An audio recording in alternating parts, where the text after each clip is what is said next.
Donald Trump और Benjamin Netanyahu ने सिर्फ खामेनेई को निशाना नहीं बनाया, बल्कि उन्होंने खामेनेई के साथ साथ ईरान के 7 टॉप लीडर का भी सफाया कर दिया।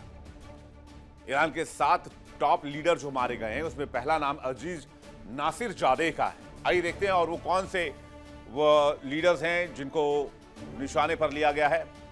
ये हैं सैफुल्लाह खालिद, जो कि रक्षा मंत्री थे, मोहम्मद पाकपुर IRGC के कमांडर इन चीफ यानी कि army chief, Ali Shamkhani Khamenei के सबसे भरोसेमंद सलाहकार, ये NSA भी थे, मोहम्मद शिराजी खामेनेई के सैन्य ब्यूरो के रणनीतिकार, साले अजदी खुफिया तंत्र के मास्टरमाइंड, ये भी खामेनेई के बड़े करीबी हुआ करते थे, हुसैन जबल अमेलियन, इसके अलावा रेजा मुजाफरी निया जो कि SPND के पूर्व अध्यक्ष भी रहे थे। तो ये वो लीडरशिप है जो खामेनेई के इर्द गिर्द आ करती थी। खामेनेई के सबसे भरोसेमंद लोग ये हुआ करते थे, इनका भी सफाया अमेरिका ने कर दिया है।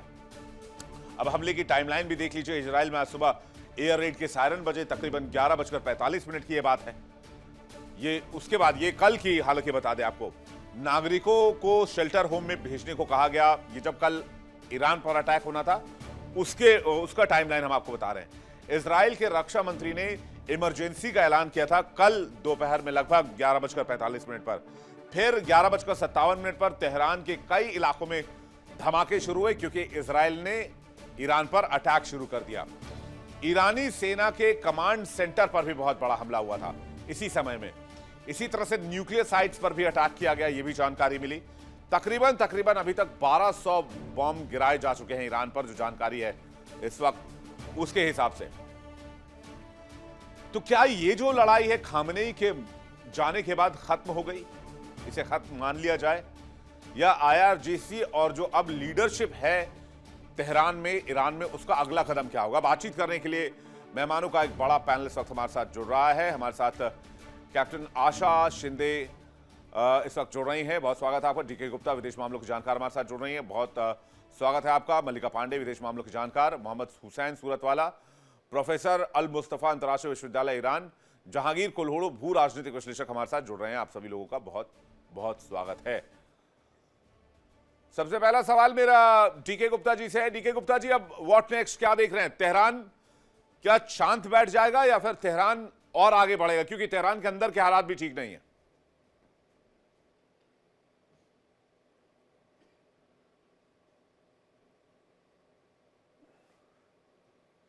DK गुप्ता जी, आपको आवाज आ रही है? आशा शिंदे जी के पास इस वक्त मैं रुख करना चाहूंगा। आशा शिंदे जी, आपको आवाज मिल रही है क्या? बिल्कुल, मैं आपको सुन सकती हूँ क्लियरली। जी, मेरा सवाल यह है कि अब तेहरान के पास विकल्प क्या है? या तो वो आखिरी दम तक लड़ाई लड़े या फिर सरेंडर कर दे, दो ही विकल्प है। तो किस ओर जाएगा तेहरान? जहां तक इंटरनेशनल वॉर की बात है, ये लड़ाई ऑलरेडी छिड़ चुकी है। पूरी दुनिया के लिए ये बहुत ही दुखदायक सिचुएशन है। ये बहुत क्रिटिकल वॉर जोन में जा चुका है और दोनों की दोनों पार्टीज एंड सपोर्टिंग पार्टीज, ये दोनों वॉर को, कोई भी मिलिट्री एग्रेशन को रोकना नहीं चाहता है। सो इसका और कितना खतरनाक और कितना भयानक रूप सामने आएगा, वो तो अभी आई थिंक कुछ ही घंटों का समय हमें बता पाएगा।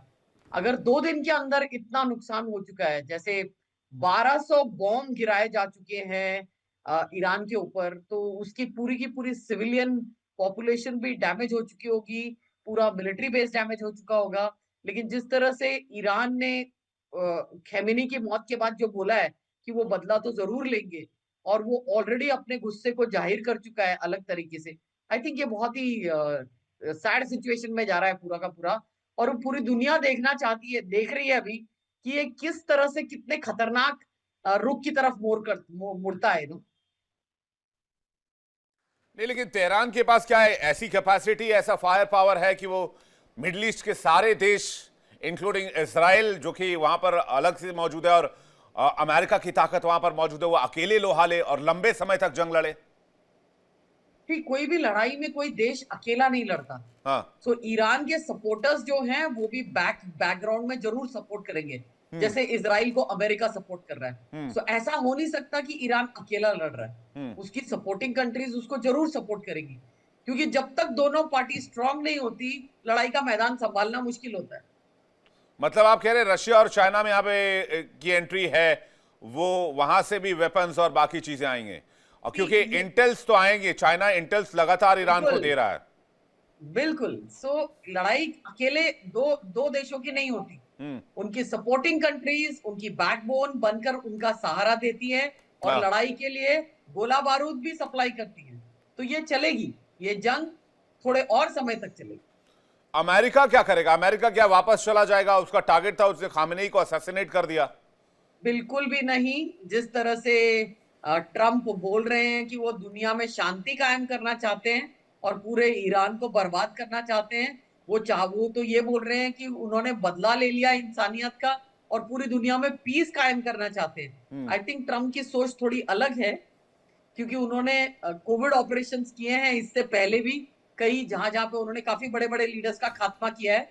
तो खामेनी का जो अंत हुआ है वो एक तरह से दुखद खबर भी है, बट एक तरह से उनके ऑपरेशंस की इंपॉर्टेंस और प्लानिंग को बताती है कि किस तरह से वो लोग डिस्ट्रॉय कर सकते हैं। तो अमेरिका तो जरूर इजराइल को सपोर्ट कर रहा है। 100% वो डायरेक्टली लड़ाई में नहीं उतरेगा, लेकिन इजराइल के थ्रू अपना बदला जरूर ले रहा है। ठीक है, आपके पास वापस लौटेंगे आशा जी। एक बड़ी खबर आ रही है, उसका रुख कर लेते हैं।